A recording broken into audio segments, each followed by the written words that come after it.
आखिरकार Manisha murder case, जहां suitcase में जलाया सब, वहीं पर मुठभेड़ आरोपी को लगी गोली। लोगों ने उठाई है बड़ा सवाल। बागपत में जिस जगह पर मनीषा के सूटकेस में बंद करके सब जलाया गया था, मंगलवार को उसी जगह पर पुलिस की हत्या आरोपी के साथ मुठभेड़ हो गई। पुलिस की गोली लगने से हत्या आरोपी घायल हो गया, लेकिन लोग ने यह बड़ा सवाल उठा रहे हैं कि बागपत में के सिंसना गांव में शमशान घाट के समीप नोएडा की मनीषा के हत्या आरोपी के साथ पुलिस की मुठभेड़ हो गई।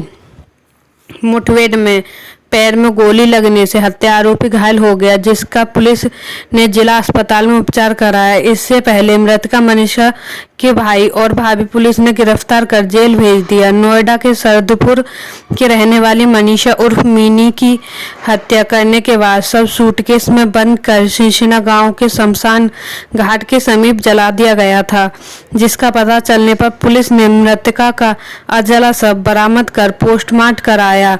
वहीं पुलिस ने शिनाख्त कराने के बाद मृतका के भाई मनीष और उनकी पत्नी शिखा को गिरफ्तार कर हत्याकांड खुलासा किया था, जिससे सिंसना गांव का पवन फरार चल रहा था। जिसमें सिंसना गांव में शमशान घाट के समीप मंगलवार शाम पुलिसवार के फरार हत्या आरोपी पवन के साथ हुई मुठभेड़ हो गई, जिससे पैर में गोली लगने से पवन घायल हो गया। इसके बाद पुलिस ने घायल हत्या आरोपी पवन को गिरफ्तार कर लिया।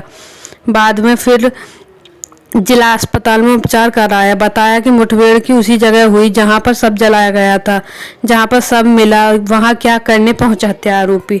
जिस हत्या आरोपी की तलाश में पुलिस कई दिनों से दबिश दे रही थी, वही सिंसना में शमशान घाट के पास ही मिल गया। अब लोग यह सवाल उठा रहे हैं कि घटना के कई दिन बाद हत्या आरोपी आखिर घटना स्थल पर क्या करने पहुंचा।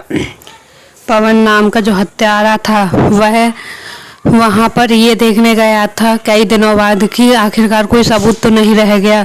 अगर कोई सबूत रह गया हो तो उसे मिटा देता हूँ। इसी के लिए वो वहां पर गया था, सबूत मिटाने के लिए। उसके बाद पुलिस को शक था कि वो यहाँ पर ज़रूर आएगा, और वो पुलिस ने भी वहीं पर बागपत के मरघट के बाहर वहीं पर धर दबोचा। लेकिन हुआ ये कि उसने फिर भी पुलिस पर हमला कर दिया और पुलिस को गोली मार दी। पुलिस ने भी बिना देरी किए हुए हत्यारे को गोली मार दी और घायल हो गया। फिर उसके बाद उसे पास के ही अस्पताल में भर्ती किया गया। फिर उसके पूछताछ के बाद वह बताता है कि उनके भाई भाभी भी इस हत्या में शामिल हैं। मनीषा के हत्या आरोपी ने बताया कि मनीषा के नाम और उसके भाई के नाम दोनों के जॉइंट खाते में 5 करोड़ की ज़मीन थी, और उसका भाई उससे साइन कर उसे बेदखल होने के लिए बोलता था, लेकिन वह इसके लिए साफ इनकार कर चुकी। इसके बाद मनीषा की भाभी को उसके प्रेमी के साथ मनीषा ने देख लिया था और उसके कुछ फ़ोटोज़ भी ले लिए थे। ये पता पड़ने मनीषा की भाभी को ये बात पता पड़ने के बाद उसने डबल साजिश रची। अपने प्रेमी को बताया कि हमें मनीषा ने देख लिया है एक साथ में और हमारे फ़ोटो भी ले लिए हैं, इसलिए अब उसे रास्ता से हटाना बहुत ज़रूरी है। और मैं इसके लिए उसके भाई के लिए भी इम्प्रेस कर लूँगी, क्योंकि वह 5 करोड़ के लालच में यह सब कर लेंगे, उसमें हमारा साथ दे देंगे।